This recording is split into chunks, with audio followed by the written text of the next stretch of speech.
Welcome to Mirror Domain's Movie News, your place for entertainment headlines. And Ken, Haunted Mansion and Talk to Me beat the Barbie movie this weekend. They're opening up, so we'll be talking about that for sure. Early predictions are that the answer is no. Barbie will smash them to bits. But we'll take a look at that. Nicolas Cage talks about Dracula and his cameo in The Flash. The Emmy Awards have been delayed, not canceled. And we got some other headlines up there like Joss Whedon's Justice League and stuff like that. But we start off today's show by talking about Donald Glover and his brother writing the Lando series. So it's still happening. You know, that Solo movie, he was actually the best part for me, at least. Donald Glover is like that was like perfect casting. Every now and then we get perfect casting, like Rosario Dawson as Ahsoka, Donald Glover as Lando. It's just perfection. So his brother, I guess, is going to help write this. Justin Simeon has exited the Disney Plus project, which Donald Glover was attached to. So the initial off-the-cuff response would be kind of like, yeah, but has he written anything before? Yes, he has. Is he a Star Wars fan? It would seem so. Hey, you know what? I got absolutely no problem with this. You know, the counter to this will be like, he doesn't have that much experience. Yeah, but does he really know the lore? Does he really know what's going on? I think he would probably know, because he's the kind of dude that when he gets involved with something, he goes out and gets the materials to know. He knows Lando's character. He'll know what Lando's all about, right? About setting up like the side hustles and stuff like that, trying to make money, to make the buck and stuff like that, which we never really got a hint of in the sequel trilogy.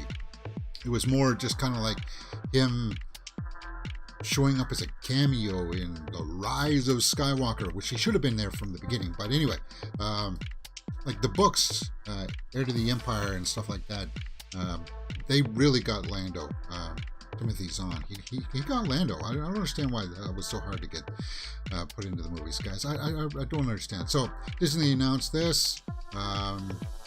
So this is by THR. So it's pretty conclusive. During a recent interview with THR, Simeon spoke about the Lando project. The last thing I was told was that they loved it, but it needed to be put a pin in it until they could figure out everybody's availability.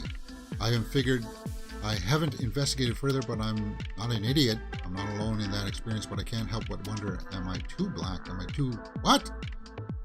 What does that have to do with anything? It's like...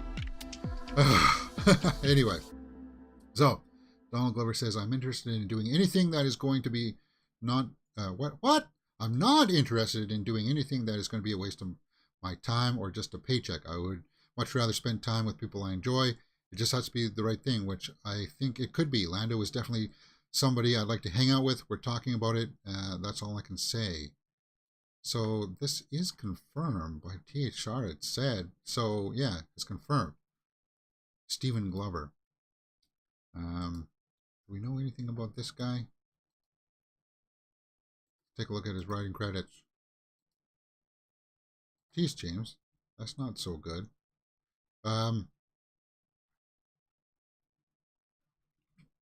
Yeah. So, Lando, Disney Plus series seems to still be going forward. Screenwriter, Stephen Glover. Yeah, so he's written stuff, and they'll do their due diligence on the script, I would imagine. He did Swarm and he did Atlanta, TV series producer. Show me his writing credits there, please. Swarm, House Party, Atlanta, Guava Island. So, yeah. Again, there's a writer's strike, so we'd have to wait for that to get done, but they will be working on writing it. I got absolutely no problem with that. Just make it about him going around trying to make a deal with somebody. Maybe the deal goes bad. Like, he doesn't have to have any empirical, like, interactions with the Empire or anything like that. It doesn't have to evolve the storyline, like, in a narrative that impacts the rest of the universe. It's just a small story set with Lando doing Lando-ish type things. Maybe somewhere along the lines you could end it with him acquiring Cloud City, right? Maybe that's it.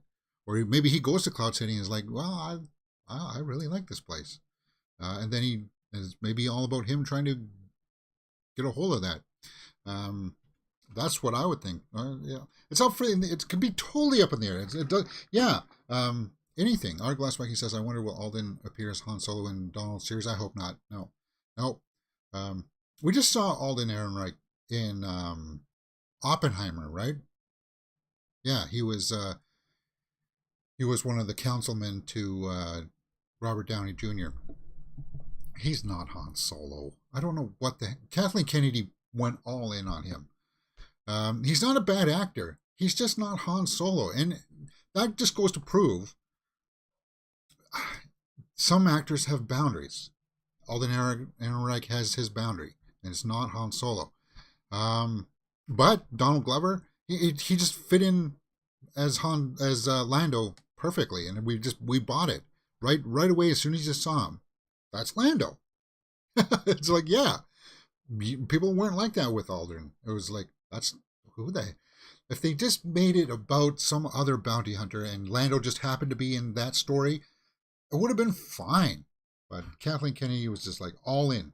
Like there was like Alden said that he was having trouble like doing the lines for Han Solo, that he needed an acting coach. He needed somebody to come in and help tool him with his dialogue, a dialogue coach. Like Alden had a huge problem with it, and yet Kathleen Kennedy was like, "Nope, that's our guy. That's our guy." And they had their chances to change course, and they didn't. But anyway, and was he the reason for that movie bombing? No, it was just a completely unnecessary story. You know what they should have done? They should have made it all about Kira, and then have Lando and Han be background characters. Right? Yeah, if you made it all about Kira, and then Han shows up in there somehow, that would have been more interesting to us, I think, and have her interactions with like how she gets along with Darth Maul.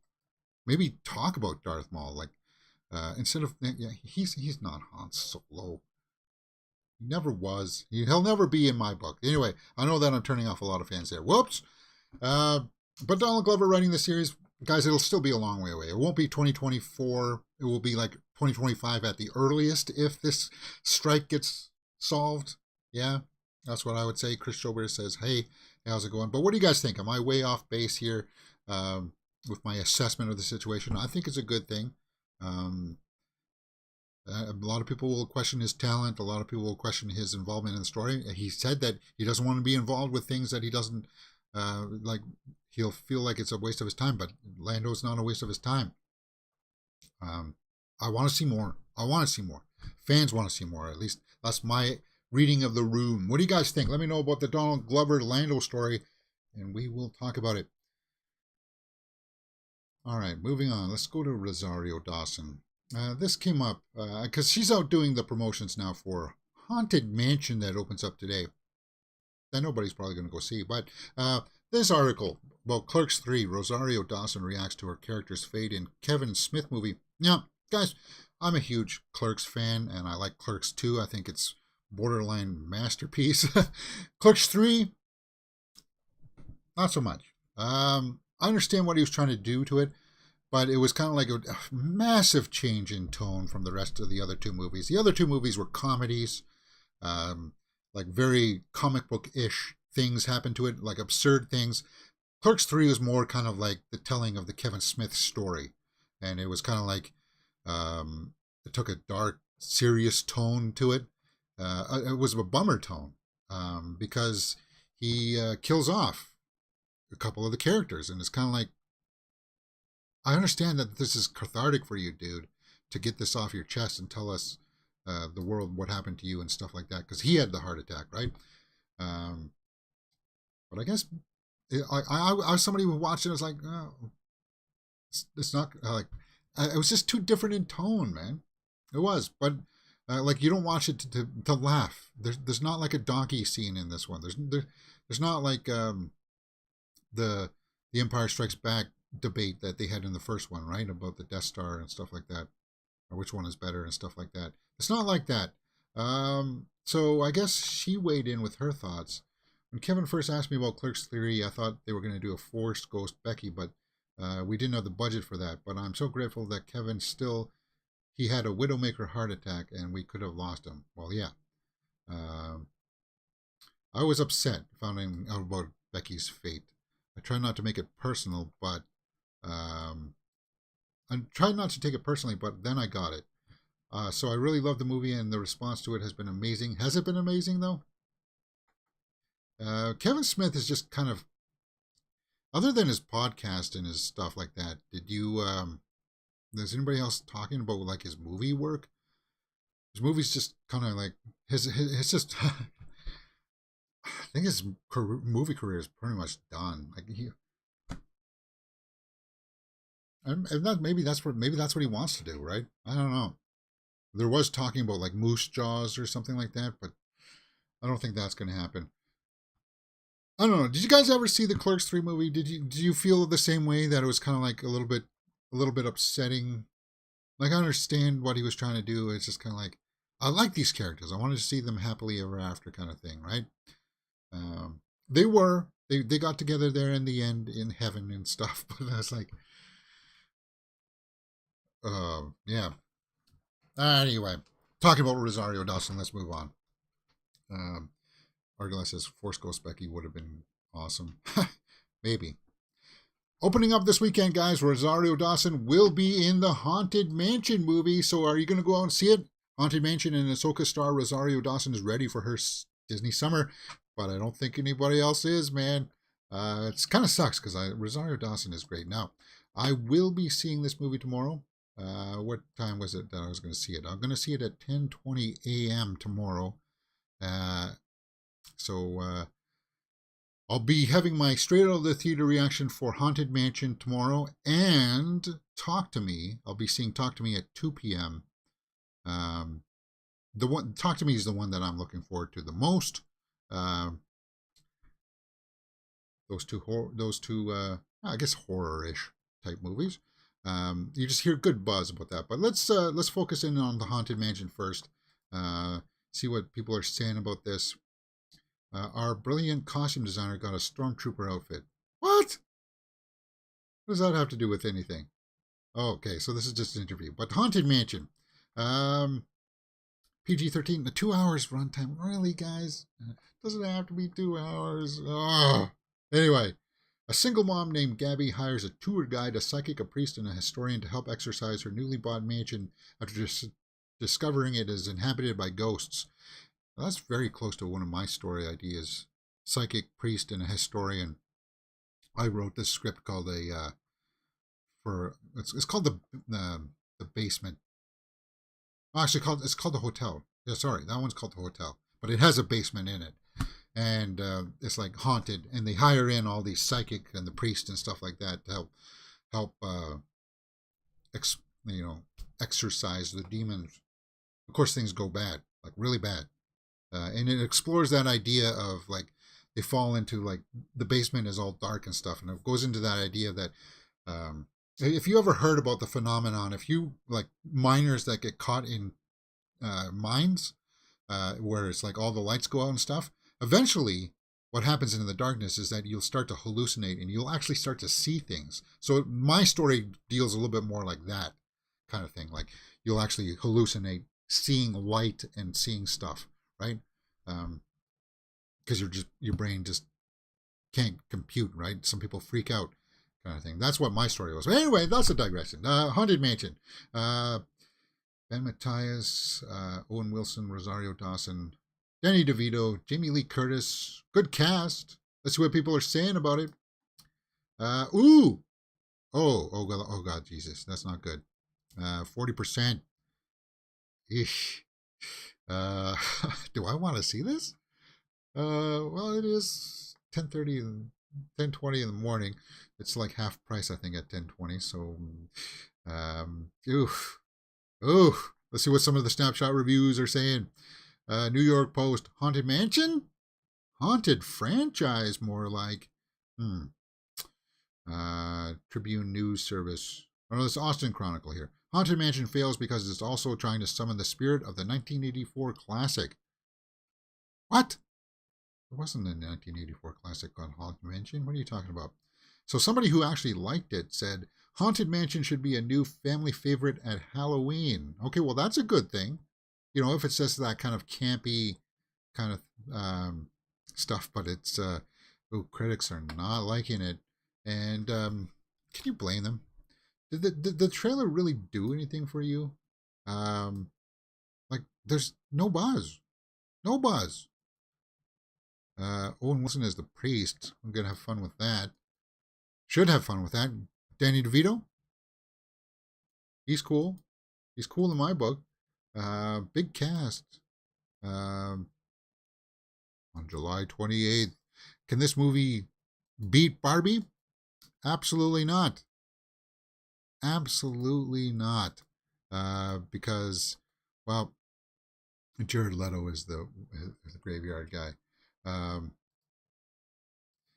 Barbie, unfortunately, is still going to hold on to the weekend's number one ranked spot because it just passed 500 million. It's still going strong. People are going out in droves to see this, and it's going to make $1 billion. It truly is. It's not updated yet. So let's say Barbie gets dropped to 80 million this weekend. Haunted Mansion is not going to make $80 million. Haunted Mansion, I'm thinking, is going to be lucky even if it makes 20. Ooh. Oh. So if Haunted Mansion doesn't even make 20 million, do you think that won't even beat Oppenheimer? Now it'll beat Sound of Freedom, Mission Impossible, but will it even beat Talk to Me? I don't know. Talk to Me is like a small horror that's got a little bit of buzz. Like people are actually, like horror fans know that Talk to Me is coming out and we hear good things. It's a quick 90-minute movie. That's a bonus. Haunted Mansion, early scores, 40%. Absolutely nobody's coming out of this and saying, you got to check this out. Nobody's saying it. I don't hear it, man. There's that one review that says, it'll be a Halloween favorite, but they're not saying you should go check it out now. And why is this shaped like, get that off the screen, James? That's obscene. Haunted Mansion, for God's sake. So maybe, well, luckily I'm only going to be paying, what, $7 to see it? Is that what it is tomorrow? $7? Let me see if I can continue as guest. Sign into my account. Yeah. So it's only $8 to see it in the morning. That's why I'm seeing it. I'm not going to pay $12 or $13 to see that. Right on. Ouch. Let's have a voice of reason here for a minute. Talk to Me is one that I will be seeing. So Talk to Me, an hour and 34 minutes, directed by two guys who started a YouTube channel.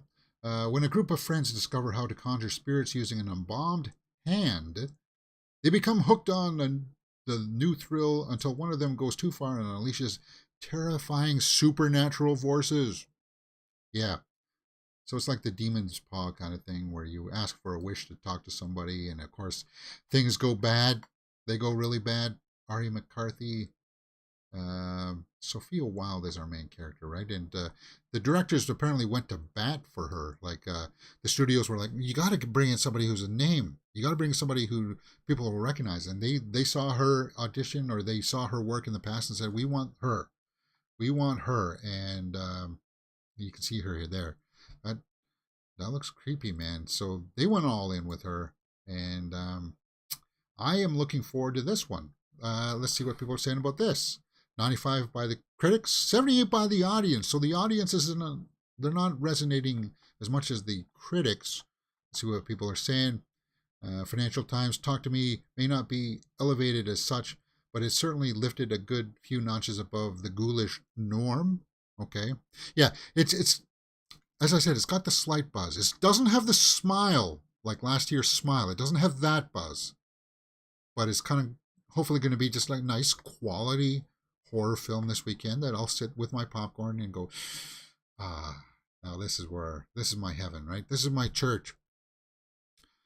Somebody who didn't like it. The movie's later toying with reality and half-hearted interpersonal drama leave one wanting. Oh, so did they leave some loose ends? Well, hopefully not. Independent. Clarice Lowery. Do I know her? Those combined elements suggest that the Philippines have taken their biggest cues from Sam Raimi's Evil Dead. Oh, I like that. Like the 80s classic, Talk to Me cycles between humor and terror with exhilarating speed. Huh. Okay. Well, um, yeah, as I said, this hand. So there's going to be some comedy mixed into this. So Shades, their inspirations, Sam Raimi. Well, I do like the Evil Dead movies, guys. Um, and Sam Raimi had his obsession with hands too. Oh, it's my hand. Like in between Ash getting his hand cut off, Darkman getting his hands all burnt. Like he's got an obsession with that. I don't know what it is, but it's there in most of his movies, I think. So yeah, it looks creepy, man. It does. I'm guessing spirits come and kill them all. I don't know. We'll have to see. Pay attention tomorrow for my straight out of the theater reaction for Talk to Me. But there's just no denying it. They're going up against Barbie, right? Barbie and Barbenheimer is still happening.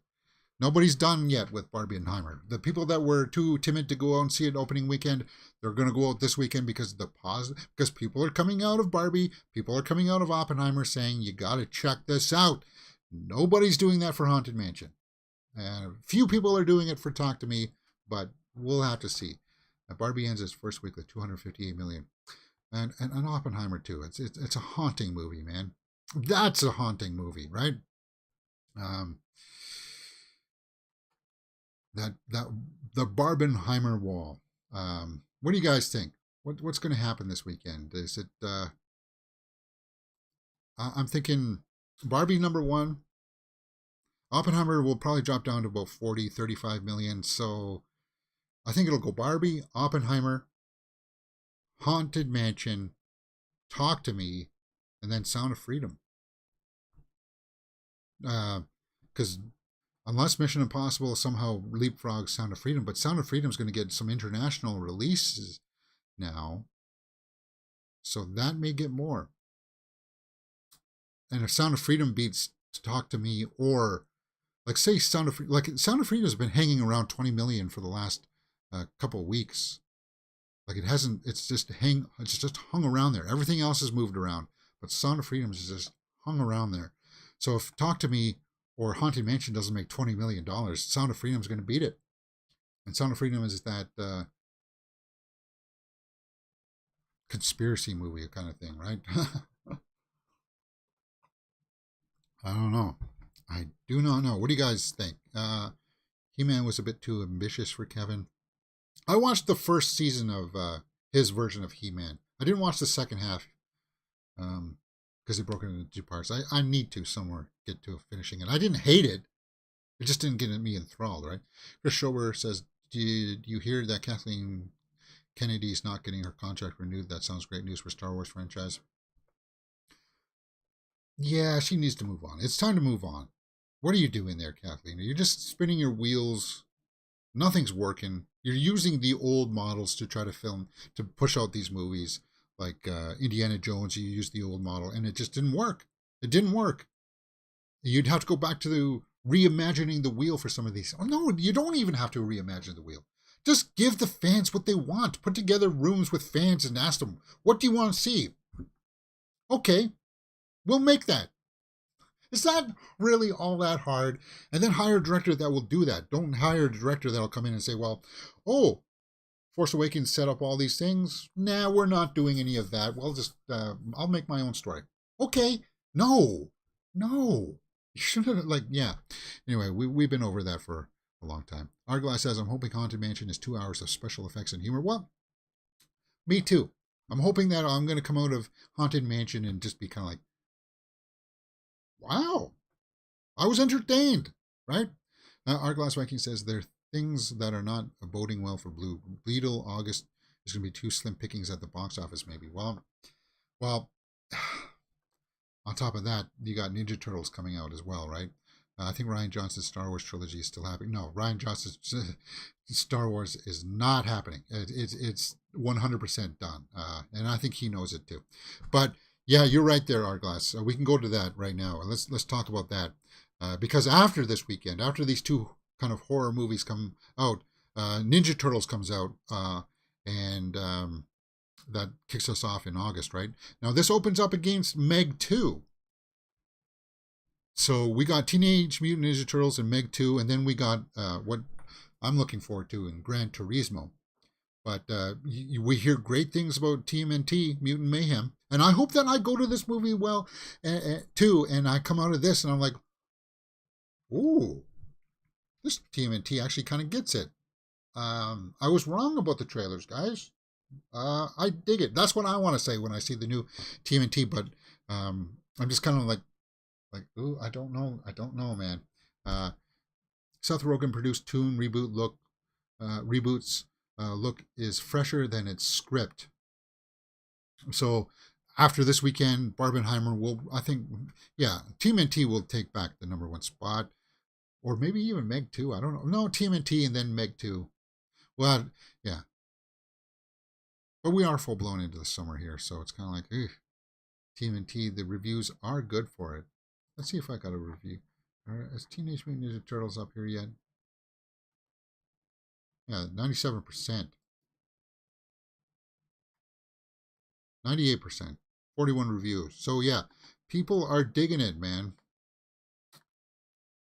The Wrap, Mutant Mayhem is a small win in the tiresome world of IP, that doesn't need to mutate into anything further in order to be accepted.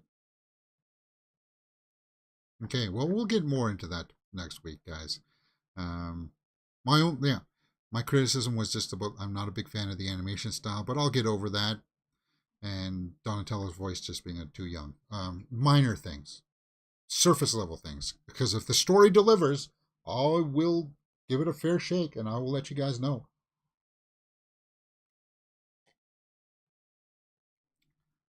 All right. Because of all the strikes, writer strike, actor strike, these award shows have been delayed, not canceled. Emmys, new January date to be firmed up as August 2023 telecast, formally leaves September berth. The Emmys were supposed to happen, I guess, this year. Not happening, which means that I guess even if somehow the deal comes together before September, they're just like, well, let's give us some wiggle room. Now, if it's not solved by January, then we're in serious trouble as movie fans, all around. This is just TV stuff, so I'm not really too critical about that. I'm more worried about the movie stuff. January seems like a safe bet to say, okay, it'll hopefully all be solved by then. August, September, October, November, December, 5 months, 5.5 months, right?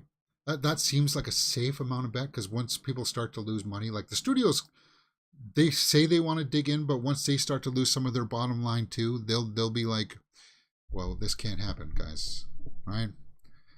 Great move.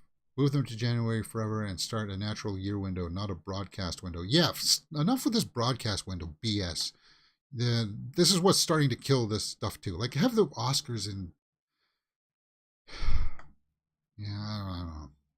You guys know how I feel about the award season. Award season is just too oversaturated. But we have to be cognizant of this, because it does give us a little bit of clues into information as to what people are thinking about timetables and stuff. Just don't expect that January date to be affirmed. Like they're saying here, firmed. To be firmed up. Expected, I would say tentative. Because if it's not, if these deals are not solved, then it's not happening. Because none of the actors can come there and show up. Arglass says there is a buzz for TMNT. I might have been wrong about slating it too soon. It does look like Nickelodeon cartoon, which didn't grab me. Yeah, the same about me too. The animation style, that it looked like the too TV-esque. But yeah, James, I'm like you. I'll give it a shot. Yeah, because I grew up with them. I know the Turtles lore, right? Um, as long as they got the characters right of them, like all interacting with each other. I've watched the other animated movies as well. I like that CGI one where Raph went off and like made his mech suit. I like that movie. That one was that one was okay. And you hear that Seth Rogen is a huge. He's of my age group. He grew up with them, right? So you hear that he's a good fan. He's a big fan of this. So hopefully it delivers. I want another live action one, and not a live action one where they're CG, right? I want to be able to when I see them, I want to feel like I can actually reach out and touch them, like they're actually there, not CGI versions of them, right? But you can't film it any other way, James. Well, yeah, the 1990 version says that you can't. Um,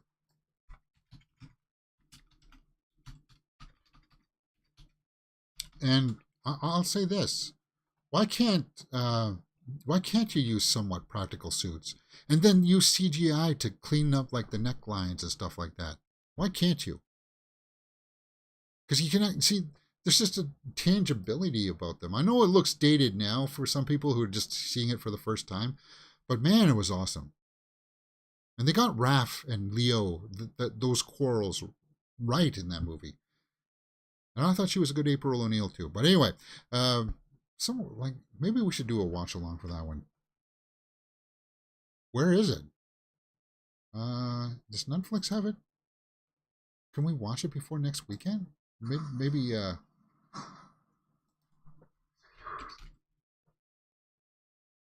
is it on? Okay, so it's not on Netflix. I'm just checking out Tubi here, guys. I want to make sure.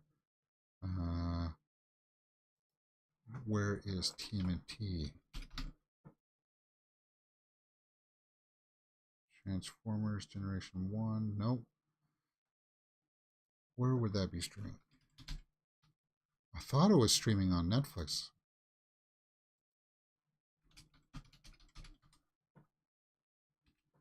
Oh, it's on Crave. On Amazon Prime. Roku.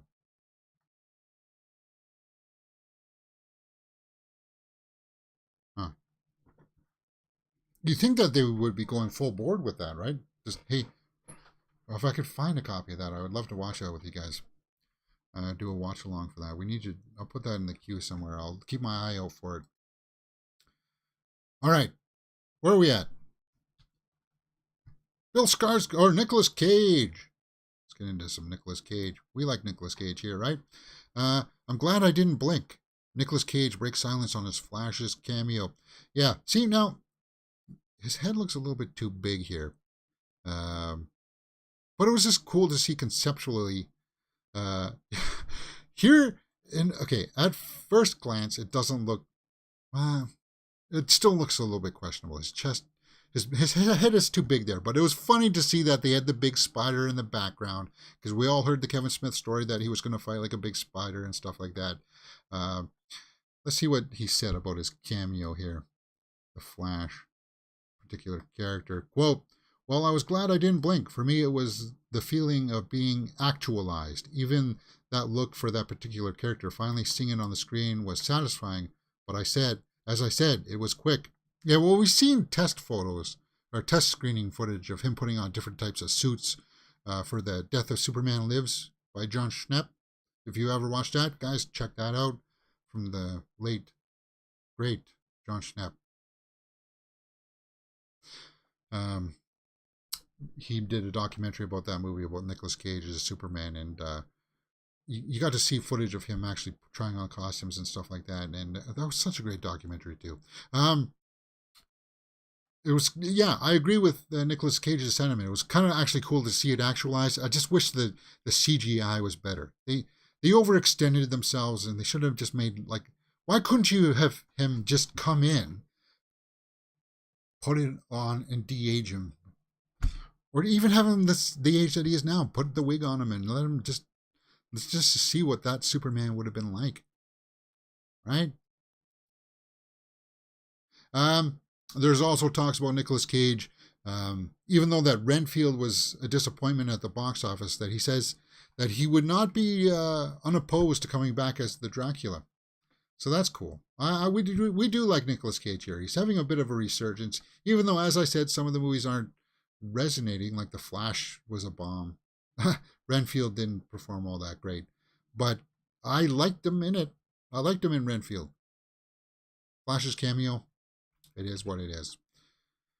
Bill Skarsgard, Thriller. He's going to be our Crow. He's going to be seen next in the Crow movie, right? But he's got another movie called Boy Kills World trailer teased on a bloody rampage of revenge. The Cons trailer for a dystopian action thriller. Yeah, we've seen early images of this. He got ripped. He's the guy who played Pennywise, right? What else was he going to be in recently? There's something else that he was going to be in that he was up for, maybe possibly as Lex Luthor, right? I don't know about that one. Let's just take a look at his credits. Oh yeah, he was in John Wick Chapter 4. He was really good in John Wick Chapter 4. Really good. The Crow, Bill Kills World, Lords of War, Anton. That's right. And Nosferatu. All right, yeah. With Robert Eggers, right?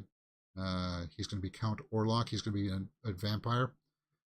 He's very versatile. Good actor. So what's this Boy Kills World Rampage? Actually, let's pull it up from here. Boy Kills World, post-production. A dystopian fever dream action film that follows Boy, a deaf mute with a vibrant imagination. When his family is murdered, he is trained by a mysterious shaman to repress his childish imagination and become an instrument of death. Wow. Wow.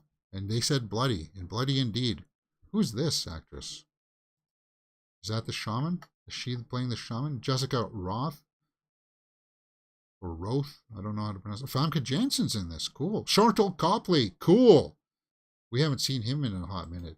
He's awesome. Oh, Michelle Dockery from Downton Abbey.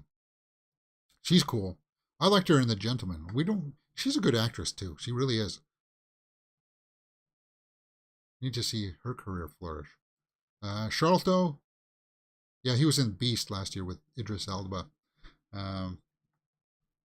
You guys would recognize his work. He was in District 9, Chappie, A-Team.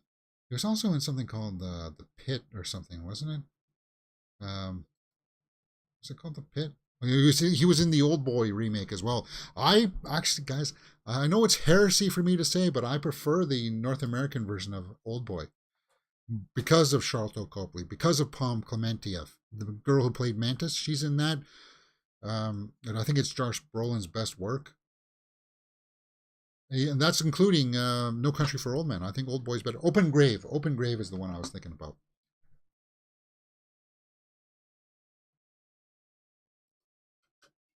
But anyway, so he's going to be in this movie. This dystopian thriller, huh? Boy Kills World. Fascinating.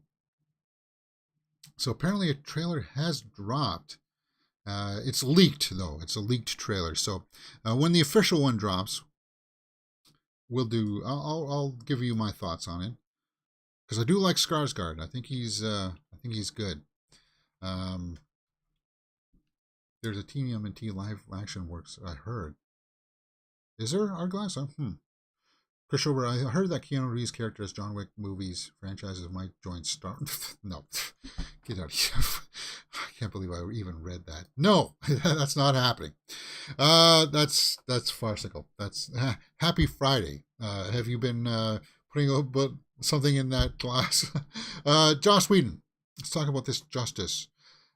This caught my eye, and we'll talk about this for a minor thing. Joss Whedon's Justice League Revisited. Did it kill the DCEU? I like that question.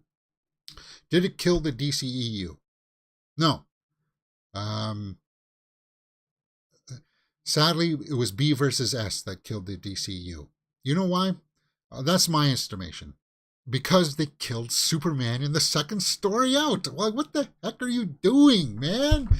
Oh, God, jeez. Like, you should do the death of Superman at the end of the very first Justice League movie. That should be like the fifth or sixth movie in that version of in the Snyderverse. It should have been like, that's the storyline that you leave to, like, oh, not the second movie in the universe. For God's sakes, he was barely Superman. He was barely Superman in Man of Steel. Man of Steel. Also, it was a shaky start, and then you decided to go all in with Zack Snyder. And I like Zack Snyder's Justice League. I prefer it over the Whedon cut. The Whedon cut is grotesque. It's vomitous. I don't know how you could sleep at night saying all those changes made the film better. No, it didn't. But it was an interesting question. Did it kill the DCEU? No, I don't think it was. I think it was more or less.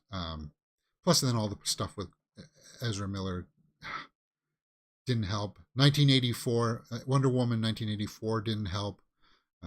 Things falling apart for the Batfleck solo movie didn't help. It was all crumbling before. And it was crumbling because he tried to re-envision Superman, man. That's the way I felt. Mustache Gate. Like, Batman versus Superman should have been a $1 billion film. It was just, I don't know. I liked it. But it wasn't for everybody. It was a good question there. Did it kill the DCEU? What do you guys think? Because I am passionate about Superman. Out of all the superheroes, I relate to his core beliefs of trying to be a good person, helping people, no matter what it costs, kind of thing, right?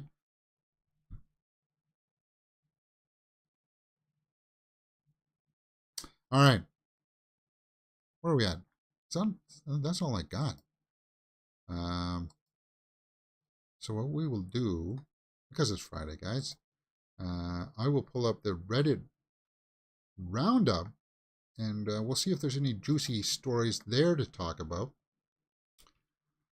Because sometimes now, I like questions like that. Did it kill the DCU? And like, it gets my brain thinking. Universal streaming service Peacock lost. Yeah, we saw that story yesterday. The older I get, the more I love the lunch scene in Jurassic Park. Oh yeah, that's a great scene. I love it too. Ian Malcolm, the scientists were so preoccupied if they could do it, they didn't stop to think if they should. Like that. That's epic. That's epic dialogue, right? And it's filmed in such a way that's very interesting too. Great scene. I love it too.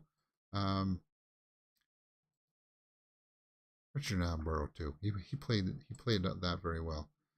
Because I just like how it changed. Like, it set up this casual kind of. Well, he's the stereotypical hot jockey kind of scientist, but then no, because it shows that Ian Malcolm also is very lucid. He understands what's going on. He's very perceptive about things. He's like, don't you see the danger here, kind of thing. These scientists didn't earn this. They didn't achieve this through discipline. They just saw what other people did and just copied it, right? And like, his points are like, yeah, I love that stuff. It's awesome. Totally agree with it. Have you ever watched an actor in 2 different movies / TV series with absolutely no idea that they're the same person?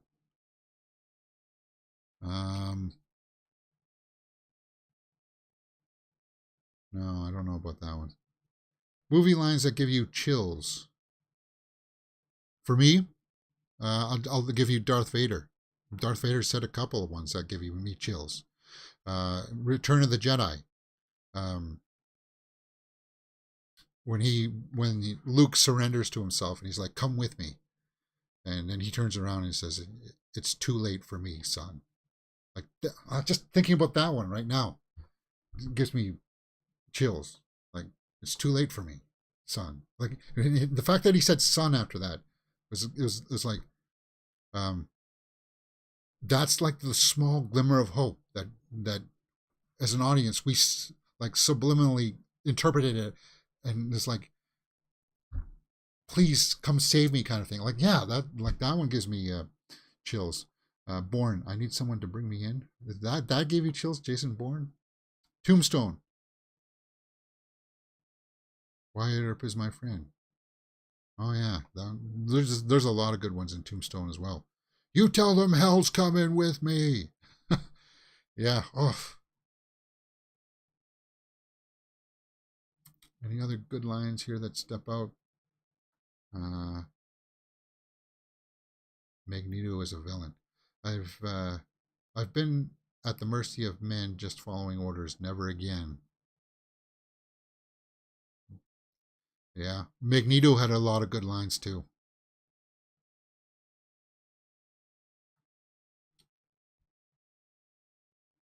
Huh. Oh, yeah. And then of course, I was just thinking about this one the other day too.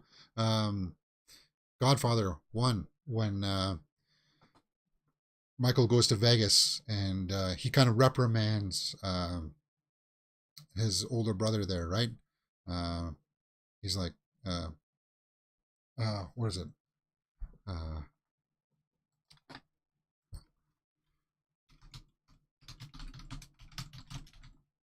Fredo, Fredo, right? He's like, Fredo, I love you. You're my older brother. I love you, but don't ever take sides against the family again. Like that. It's like, and just the way that Pacino delivered it, right? Because you could tell that, yeah, he loves his brother, and he is kind of acknowledging too that his brother was like a screw up, right?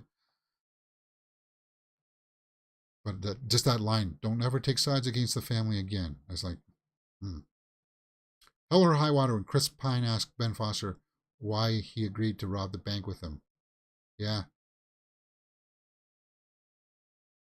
because you asked, little brother. Yeah, there are a lot of good ones. Clint Eastwood's Clint Eastwood has had a lot of good ones as well. Your best losers always whine about their best. Sean Connery. Does that one really? Does that one give you chills? I don't know. I love Rutger Hauer's. Oh yeah, Tears in the Rain monologue. That one too. Uh, Blade Runner. Blade Runner. That yeah. Okay. Is that all we got for this Reddit roundup? Which movie started off incredibly strong but had a terrible second part of, but unfortunately made it unwatchable? Wow, there's lots of lows. Downsizing, yeah, Downsizing had a good start, but it just failed, fell flat. Uh, Whiplash? Some people said Whiplash, really? Huh. I thought that ending scene was awesome. Especially when he's kind of like, what are you doing? Are you trying to screw up my show? But then he realizes that what he's doing is spectacular, and then he gets into it, and he's just like, yeah, great ending. Anyway, Hancock is a perfect example. Oh yeah, Hancock was a great other good example. It just kind of like his forgotten wife. Like, what the heck is that about?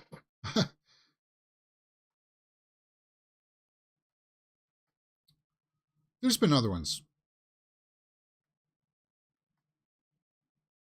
Yesterday, oh yeah, Yesterday. That's the one where that guy gets hit on the head and imagines that the Beatles don't exist, and he writes all the songs. Transformers: Rise the Beast sucks. Well, that's your opinion, man. I had fun with it. I'll hit thumbs down on that one.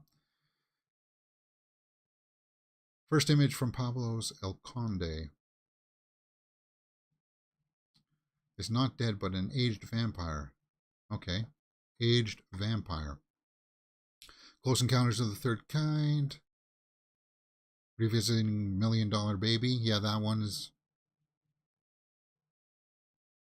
Oh, thinking about lines that give you chills. I was just thinking about Shawshank Redemption. Get busy living or get busy dying. Yeah. Name a movie you can't watch for personal reasons. Well, that one's easy. It's called Sound of Silence. And I told this one or Sound of Freedom, sorry. I told you that one for political reasons. I'm just not going to watch that one. Often Forgotten Filmmakers.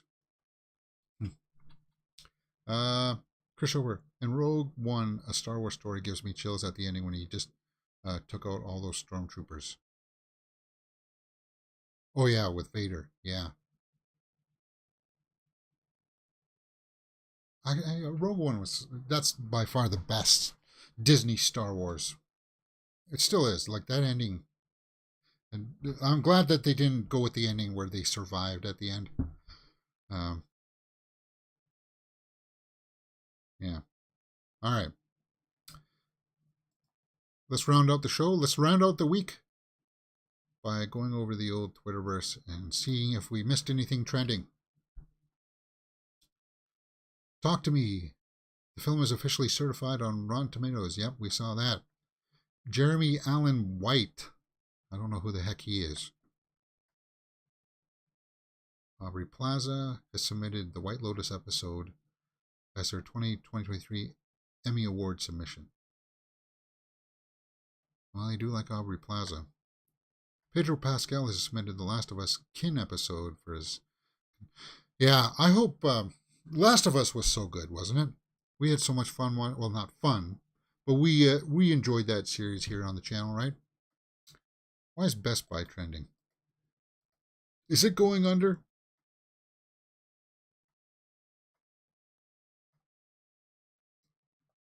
I don't know. Barbie has exceeded expectations, 500 million. Yeah. Ooh, that's a good shot. I like that. Kaylee Spaney as Priscilla, and Sofia Coppola as Priscilla. She's going to be in the new Alien movie, guys. Imagine if girls walked around with big hair like that today. Big hair's come and gone a couple times, and we've been out without the big hair for a while. I'm hoping that it comes back soon because I do like it when they put the time into it. Even though I think this is probably just a wig, but whatever. RuPaul's Drag Race is now on Paramount Plus. Caddo Lake, Dylan O'Brien and Eliza Scanlon. The upcoming thriller is produced by M. Night Shyamalan. Huh. Do I know anything about this? Caddo Lake, that does sound like we've talked about that, maybe on the old Horror Weekly Roundup.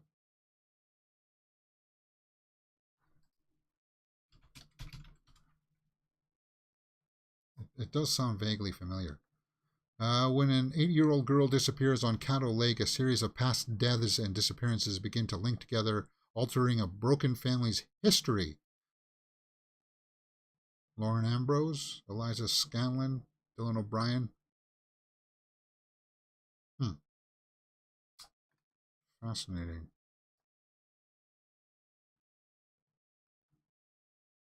Talk to Me, directors.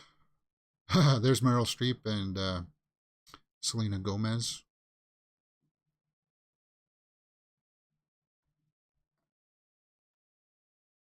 Kieran Culkin for Succession. There's another look at Priscilla. I want to check it out. Boy and Heron will open up TIFF. Yeah, we were there yesterday. All right. I think that's pretty much it for today, guys. That's all I have. I don't think there are any more trailers that would have dropped. But are you going to go out and see Talk to Me this weekend or Haunted Mansion? Let me know what you guys thought in the comments. Ooh, doesn't look like Jeremy Johns like the Haunted Mansion. His thumbnail looks like it's a little bit of a disappointment. He's got his... Yeah, no, you could tell that he doesn't like it. Bummer, man. But I'm gonna check it out tomorrow, so there you go. Guys, it's gonna be like plus 40 here today. I'm starting to sweat buckets. So sorry for a short show. Hit that thumbs up, subscribe to the channel, join us tomorrow, and then of course Sunday we'll be on to do my normal movie reviews. and stuff like that. Enjoy your weekend, and I'll see you next time on Mirror Domains.